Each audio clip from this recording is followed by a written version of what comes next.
रताळाच्या घाऱ्या बनवण्यासाठी जी कणिक बनवलेली आहे ती मी मागच्याच व्हिडिओमध्ये दाखवली होती, जो की रताळ्याच्या पुऱ्या हा व्हिडिओ होता.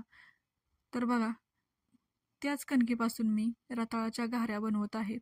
तर छान असा गोळा करून घेतला, तो लाटून त्याला तेल लावून 4 पदरी करून घेतला आणि त्यांना पुन्हा पीठ लावून छान अशी चपाती लाटून घेतली.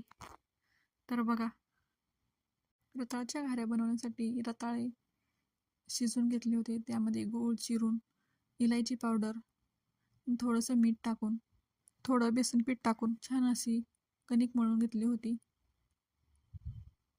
रताळ्याच्या घाऱ्या ह्या खूप मऊ आणि लुसलुशीत होतात. रताळ्याच्या घाऱ्या गोड असल्यामुळे माझ्या मुलाला तर खूप आवडतात, त्यामुळे मी वारंवार करत असते. तर बघा, किती छान अशा रताळ्याच्या घाऱ्या झाल्या आहेत. एकामागोमाग एक लाटून घेतल्या. रताळ्याच्या पुऱ्याची लिंक मी टॅग करेलच. रताळ्याच्या घाऱ्या भाजताना जरा घाईच करावी लागते, कारण त्यात गूळ मिक्स असल्यामुळे त्या पटकन करपतात.